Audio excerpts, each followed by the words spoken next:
Hello, my name's Paul. This is the Cereal Aisle, and today I have a review of Transformers Voyager class Titans Return Galvatron. He is a headmaster figure, so the head is nucleon, I believe. This I've been waiting for a Galvatron, a G1-esque looking Galvatron for a long time.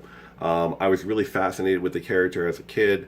Obviously, I liked Megatron just like everybody else, but I always found his transformation into the gun kind of awkward.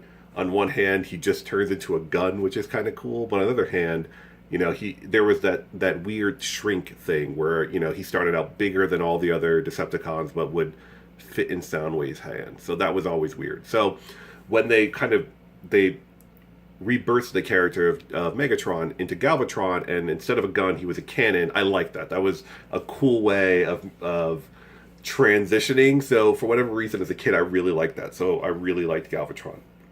Plus, he's got cool colors. That purple and that like green arm, arm cannon thing. I'm sorry, that orange arm cannon thing.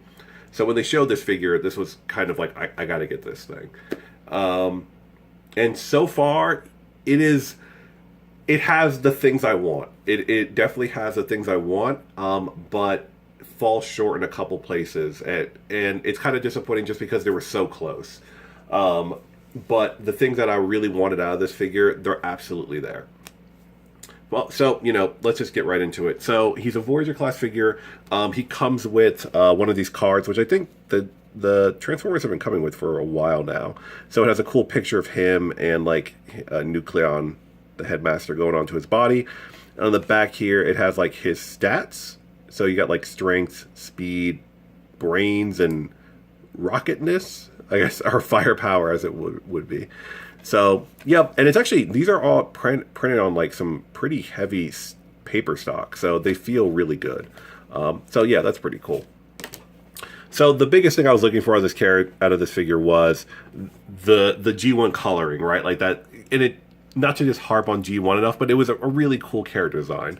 That purple, I like the red bits here. They even have the red knees, which is kind of an homage or shins to the G1, and then the orange cannon, and that thing just looks super super cool. And so he has his robot mode. And then he does actually turn into the cannon, and the cannon looks really, really good. But on top of that, they actually have him, he has a vehicle mode where he turns into a jet, which is, I guess, is okay. I'm not quite sure why they couldn't just do the cannon thing. They might have thought that maybe the cannon thing is a little too much, G1-ish, and it's been a long time since that movie came out, so younger people might not identify that, so they gave him another mode, which is a jet. And you can actually, you can see, if you turn him sideways, you can see some of the jet bits right here. Like this is actually the nose of the jet here, and it's just a backpack that he has on. But in all honesty, it doesn't bother me that much. In this mode, in the robot mode, you can barely notice. And if you have him on a shelf or something, and you just want to say like, hey, I got a Galvatron. Yo, you got a Galvatron. Like, this is Galvatron. This isn't going to be mistaken for anything else. I don't think the additions of the jet sacrifice his Galvatroniness at all. So I actually think they integrated that really well. And in the end, the jet actually looks pretty good. It's not half bad. It's not the best jet ever, but it's pretty cool. So right off the bat, I think, first off, the robot mode looks really good. But it does have a really big pet peeve of mine, and it's one of those things that this thing could have been really cool. It could have been way, way up there, but this thing really, really knocks it down, and it is actually the head. It has to do with the headmaster gimmick. So you might not be able to see this from the angle, but this purple bit right here is not actually part of the headmaster, and I'll show you by here. If I open up his chest, this would be part of the transformation. This part folds down. So it's like a mask. So this folds down. Oh, let me get this out of the way. Folds down, and that's the actual head, which looks okay, right? So I bring that closer. That looks all right. That's not bad. But because the Galvatron like headgear is actually like a face mask. It limits what he can do. So if I put this up, if it it flips up, I close this up. If I turn it to the side, you notice that like he can't turn his head. Like it's just facing forward, right? Like he can't move this because this part isn't going to move. So he's just stuck looking forward. So if you wanted to do some sort of like get him into certain poses and stuff, you can't. And it's unfortunate because the way the headmaster like gimmick works is the head is like fully articulated. Like he could move this part around all he wants. He can even kind of go up at a little bit an angle, so he can turn all the way around.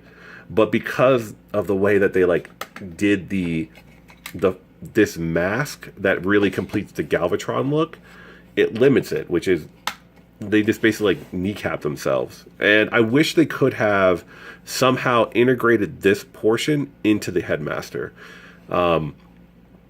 That's really the most disappointing part about this figure is that bit right there. And it may not bother people as much as possible because, like I said, like if I didn't point that out, you guys might not have noticed. Like just having him sit on the shelf, like, yep, that's Galvatron. But you get up close and you're like, oh, from the side you can kind of actually his shoulder is kind of in the way. I guess you can kind of see his shoulder is kind of in the way. It's really hard to show. But yeah, it's just a mask, which that kind of stinks. So that's my biggest pet peeve with him, is that thing. And again, it's because it was so close to being really cool. So the arm cannon, it is an arm cannon that pegs in, so it does come off. Looks really, really cool. It's that kind of see-through orange plastic, just pops, looks really great. Pegs right in there, does all right. So his articulation, he has ball joints. Well, are they ball joints? No, they function kind of ball joint at the hip there. He has a knee. These parts of his legs actually do adjust, so it makes standing him really easy, really nice. There's a knee joint there. No wrist action, actually, because, and I don't mind this on a Voyager so much, this part's actually hollow because of the way the transformation works. So if I bring that close, yep, so it'll fold in there. So there's actually no wrist movement. I'm kind of okay with that. It doesn't bother me that much. The elbow moves, the shoulder moves, but not too much. It does ratchet out, and they're actually like really hard ratchets. And his hips do swivel actually. So that's actually kind of nice. So he can actually swivel them all the way around because of part of the transformation is hindering it now. I'll show you that actually now. I'll do a transformation of him. So I'm going to put him into the cannon, and then I'll show you the jet mode. So take this off for now. Flip this open and fold down the mask. And pull off the headmaster. And actually, let's take a look at him really quick. If you've seen one headmaster, you've seen them all because they're all the same. But there it is. That's him. His arms do move. And yep, that's it. It's every headmaster you've ever seen. A lot less paint apps on this one than I've seen on other ones. Actually, Blur has more paint apps than this one does. But yeah, that is what it is. So to get him transformed into the cannon, you're going to fold the fists in like that. And you do actually have to turn swivel his torso 360. So on the back, he has this fin right here, which is actually part of the cannon. So you pull that down so you can swivel it around. And then fold this up, and that'll cover up the red bit, so it actually works pretty nicely, and it locks that in place.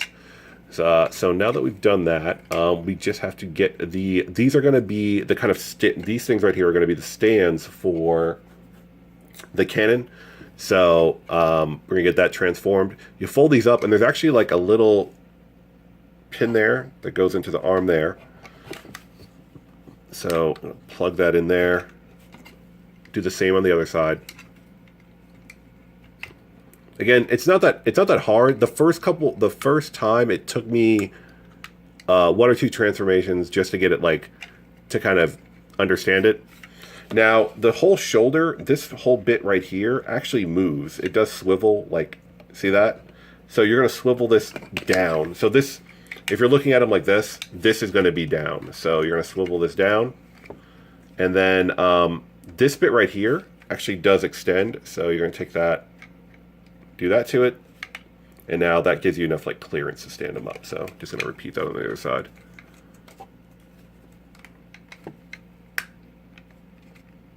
Oh, I was doing that totally opposite. And so because of the shoulder ratchets, you can kind of vary this up quite a bit. So you can get them standing pretty well in this mode. Now the legs, this part in the back here, this opens up on both sides. So you know what? It's cool. The legs are hollow, but they cover up in the robot mode, so they it looks okay. And then you're actually going to keep them open. And let's see if I remember. You turn it sideways. I believe that is right. Yeah. And then there's like hinges in here on these on the knee parts that kind of unbuckle, right? And then you fold them up on either side. So forgive me if you're having a hard time seeing. I have kind of big old hands. So get the knees, get that locked into place. On the other side, you're just gonna leave these parts. You're gonna remember these flaps. You're just gonna fully unfurl them like this, and they're just gonna sit just like that. So get the legs kind of straight, and then they are supposed to like kind of snap together, and they kind of do. But this is a part that is the other thing about it that I wish was a little bit better.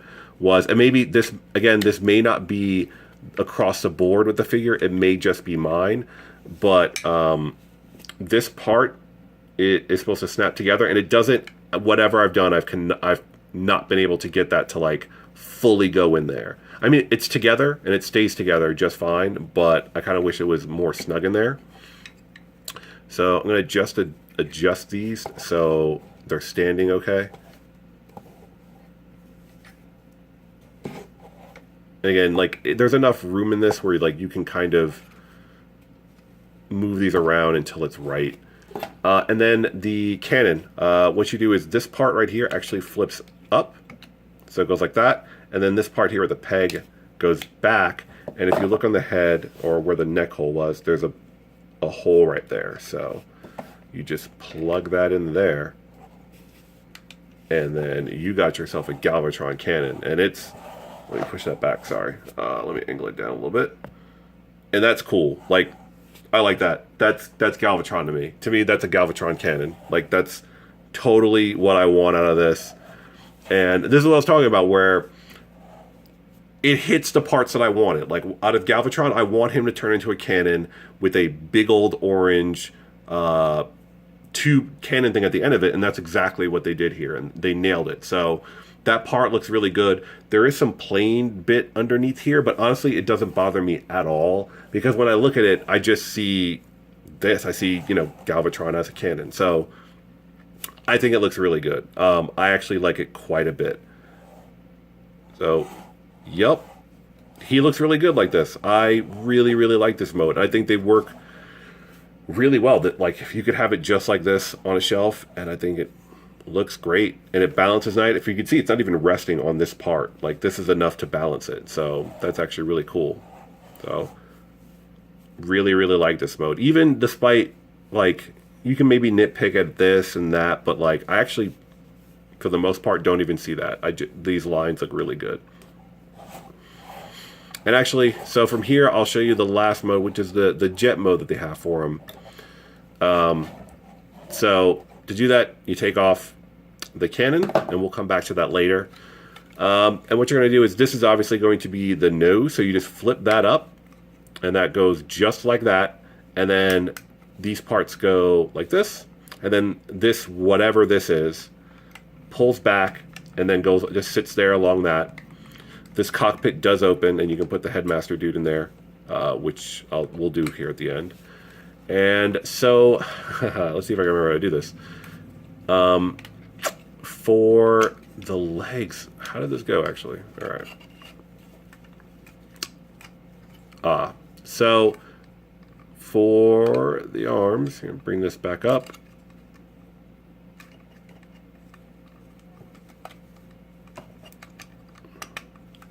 pull that like that.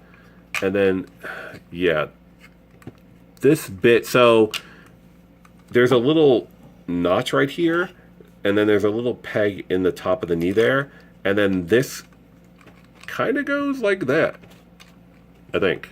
I'm pretty sure it does.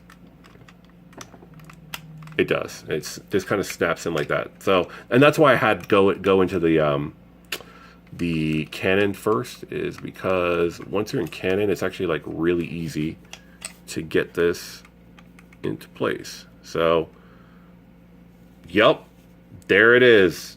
He's a jet. This is their jet mode. It's it came undone there. It looks okay. Like, it's not bad, but like if you were gonna try to force a jet out of Galvatron, like, that's okay. That's not bad. And actually, the gun does hook onto this, and I believe it's something like this. You change it back to how it would be when you're going to do it as arm, and then there's a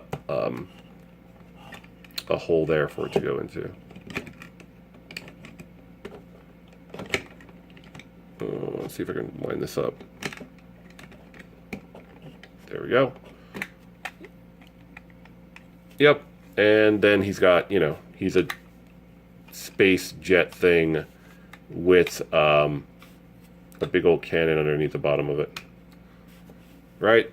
So, again, it looks okay. It's not bad. It's very R-Wing-esque, which if you didn't know is a plane from Star Fox. It reminds me a little bit of that.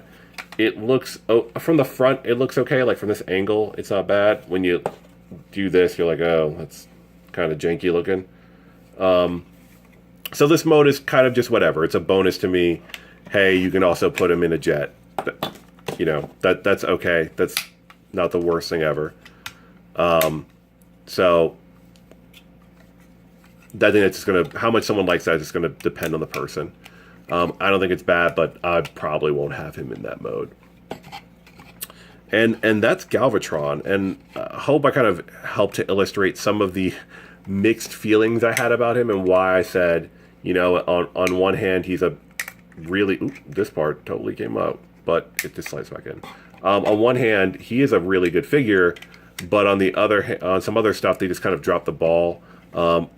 I don't think he needed the jet mode, and some of the jet bits are just like there, like I'm never going to use them. And then the head thing is kind of what kills me. He didn't need that at all. He could have just been, I wish they would have somehow found a way to work that into the actual headmaster figure. But they didn't, so it is what it is. And I'm just kind of getting him back into robot mode. So I do like him. I think he looks good, really, really good as Galvatron. I think my biggest disappointments are just because, like, they got really close. Like, they did so many things right with this that it's a little bit disappointing to see them get so much right and then kind of fumble it right there at the end with some little details that probably could have gone a little bit different. So, his mask looks up. If I had to score him, I'd give him, honestly, a solid 7. That's the way I feel about him. Like, his transformation's okay. It's not super, it's not the most enjoyable thing. It's not it's not, like, not fun, but it's not the most enjoyable transformation I've ever had. But he looks amazing. Like, as a display piece, he looks absolutely fantastic. So, yeah, I think he's a solid 6. If you like Galvatron, if you're looking for kind of a modern Galvatron to sit on the shelf, I think this does it. It looks fantastic, and you get a really good cannon mode out of it, and a good-looking robot mode. So that's my review of Galvatron. If you guys have any questions, comments, leave them in the comment section below. And until next time, later.